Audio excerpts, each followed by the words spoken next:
तो गूगल के AI overview में रैंक कौन नहीं करना चाहता, लेकिन सवाल ये है कि कैसे।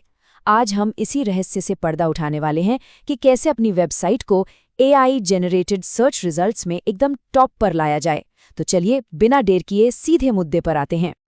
ये एक ऐसा सवाल है जो आजकल हर वेबसाइट ओनर और मार्केटर के दिमाग में घूम रहा है। ऐसा लगता है मानो पूरी दुनिया ना दो हिस्सों में बढ़ गई हो। एक तरफ वो लोग हैं जिनकी वेबसाइट गूगल के एआई ओवरव्यू में दिख रही है, और दूसरी तरफ बाकी सब। और सबसे मजेदार बात पता है क्या है? दोनों ही ग्रुप्स को बिल्कुल नहीं पता कि ऐसा हो क्यों रहा है।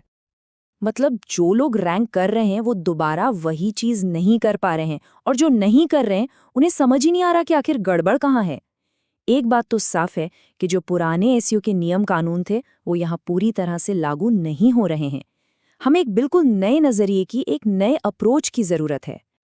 तो हालत यह है कि लगभग पूरी की पूरी इंडस्ट्री इसी कंफ्यूजन में जी रही है। कुछ लोग हैं जो किस्मत से रैंक कर रहे हैं और बाकी सब बस सिर खुजा रहे हैं। लेकिन ये सिर्फ कोई मजेदार पहेली नहीं है, इसके पीछे असली पैसा और बिजनेस दांव पर लगा है।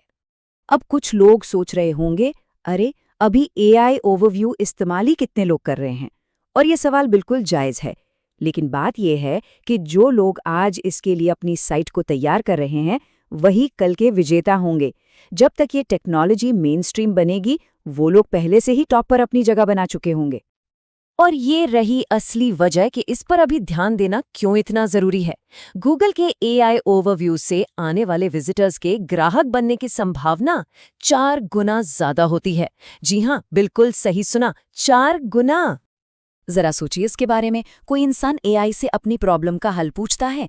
एआई आपकी वेबसाइट की जानकारी का इस्तेमाल करके उसे एक बढ़िया डिटेल्ड जवाब देता है। अब जब वो इंसान आपकी साइट पर आता है ना, तो वो सिर्फ जानकारी नहीं ढूंढ रहा होता, वो खरीदने के लिए, एक्शन लेने के लिए तैयार होता है। गूगल का एआई समझिए आपका आधा काम पहले ही कर चुका है। लेकिन यहाँ एक पहेली है। गूगल तो कहता है कि रैंकिंग के नियम बदले नहीं हैं, फिर भी एआई सर्च के लिए ऑप्टिमाइज करने का तरीका पुराने एसईओ से बिल्कुल अलग है। ऐसा कैसे हो सकता है? इसका जवाब इन दोनों के काम करने के तरीके में छिपे एक बहुत ही बुनियादी फर्क में है। तो सबसे जरूरी बात यह है, देखिए पारंपरिक सर्च में क्या होता है, गूगल अच्छे पेज ढूंढता है और उनके लिंक दिखा देता है, काम खत्म। लेकिन एआई मोड में गूगल अच्छे पेज ढूंढने के बाद एक कदम और आगे जाता है। वो उन पेजों से कंटेंट उठाकर एक बिल्कुल नया जवाब तैयार करता है। यही वो एक्स्ट्रा स्टेप है जो सब कुछ बदल देता है। और ये जो एक्स्ट्रा स्टेप है ना, ये गूगल के लिए बहुत मेहनत का काम है। तो हमारा लक्ष्य अब सिर्फ गूगल को ये बताना नहीं है कि हमारा कंटेंट किस बारे में है। नहीं, हमारा लक्ष्य है गूगल के एआई के लिए हमारे कंटेंट का इस्तेमाल करना आसान बनाना। मतलब हमें गूगल की मदद करनी है ताकि गूगल हमारी मदद कर सके। सिंपल।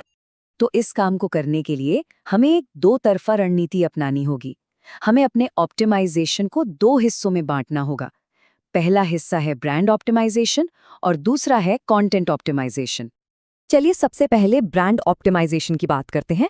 इसका सीधा सा मतलब है गूगल के एआई को ये सिखाना कि आपका ब्रांड कौन है, क्या करता है और उस पर भरोसा क्यों किया जा सकता है। आज के एआई के ज़माने में एक मजबूत ब्रांड पहचान होना पहले से कहीं ज़्यादा ज़रूरी है। और इसका तरीका बहुत सीधा है। पहला कदम, गूगल के जेमिनी जैसे किसी एआई टूल पर जाइए और अपने ब्रांड के बारे में सवाल पूछिए। दूसरा कदम, जो जवाब मिलते हैं उनमें गलतियां या जो जानकारी गायब है उसे ढूंढिए। एआई कभी-कभी मनगढ़ंत बातें भी बता देता है, जिसे हेलुसिनेशन कहते हैं। तीसरा कदम, हर गलती को ठीक करने के लिए एक नया, बिल्कुल सिंपल फैक्ट्स वाला पेज बनाइए। और चौथा, इस प्रोसेस को तब तक दोहराते रहिए जब तक कि एआई आपके ब्रांड के बारे में एकदम सही जानकारी न देने लगे। अब ये जो फैक्ट पेज बनाने हैं, इन पर भाषा एकदम सरल रखनी है। कोई भारी भरकम शब्द नहीं, बस अपनी कंपनी का नाम, पता, फोन नंबर, जो मुख्य लोग हैं उनके नाम, कंपनी का इतिहास और सोशल मीडिया प्रोफाइल जैसी बुनियादी जानकारी देनी है। मकसद सिर्फ गूगल के नॉलेज बेस को ठोस, वेरीफाई हो सकने वाले फैक्ट्स देना है। और एक बहुत बहुत ज़रूरी बात याद रखनी है, इन नए फैक्ट पेजों का गूगल में इंडेक्स होना लाजमी है। अगर गूगल आपके पेज को देख ही नहीं सकता तो उसका एआई भी उसे नहीं देख पाएगा। बिना इंडेक्सिंग के सारी की सारी मेहनत पर पानी फिर जाएगा। ठीक है, तो अब जब हमारा ब्रांड एआई के लिए तैयार है, तो बारी आती है हमारे कंटेंट की। अब हमें ऐसा कंटेंट लिखने पर फोकस करना है जो खास तौर पर एआई के समझने और इस्तेमाल करने के लिए ही बनाया गया हो। यहाँ एक बहुत ज़रूरी नियम है, एआई के लिए हमेशा नया कंटेंट बनाना है। जो पेज पहले से अच्छा परफॉर्म कर रहे हैं, उन्हें बदलने की गलती बिल्कुल मत करिएगा। ऐसा करने से मौजूदा सर्च ट्रैफिक खराब हो सकता है। ये जो नया एआई केंद्रित कंटेंट है, इसका मकसद ही अलग है। जब एआई के लिए लिख रहे हैं तो एक्यूरेसी मतलब सटीकता ही सब कुछ है। गूगल ने खुद ये बात कही है कि जब उनका एआई कोई गलती करता है तो अक्सर वो गलती वेबसाइट के मालिक की होती है। इसका मतलब साफ है, गलत जानकारी आपकी साइट को एआई ओवरव्यू से हमेशा के लिए बाहर का रास्ता दिखा सकती है। तो इस नए कंटेंट को लिखते समय 3 सवाल सबसे ज्यादा जरूरी हैं। और एक बात मैं पहले ही साफ कर दूं, इनमें से कोई भी सवाल बैकलिंक्स के बारे में नहीं है। एआई ओवरव्यू के लिए बैकलिंक्स को फिलहाल भूल जाइए। हमें बस इन 3 सवालों पर ध्यान देना है, क्यों, कैसे और कौन। पहला सवाल, क्यों? आपके कंटेंट का मकसद क्या है? क्या आप किसी मुश्किल समस्या का हल बता रहे हैं, या किसी नौसिखिए को कुछ सिखा रहे हैं, या फिर सिर्फ मनोरंजन कर रहे हैं? आपका ये क्यों ही तय करेगा कि आप लिखेंगे कैसे और क्या जानकारी देंगे। दूसरा सवाल है कैसे, मतलब ये जानकारी आई कहाँ से? इस बात को अपने कंटेंट में साफ साफ बताना होगा। क्या ये आपके सालों के तजुर्बे से आई है, या किसी साइंटिफिक स्टडी से, या फिर ये कोई केस स्टडी है? जब आप सोर्स बताते हैं तो एआई को पता चलता है कि आपकी जानकारी पर भरोसा किया जा सकता है। और तीसरा सवाल, कौन? ये कंटेंट आखिर है किसके लिए? किसी बिगिनर के लिए, या किसी एक्सपर्ट के लिए, या शायद भारत में रहने वाले किसी इंसान के लिए? एआई जो है वो जवाबों को पर्सनलाइज करता है। तो जब आप अपनी ऑडियंस को डिफाइन करते हैं तो आप गूगल की मदद करते हैं अपने कंटेंट को सही लोगों तक पहुंचाने में।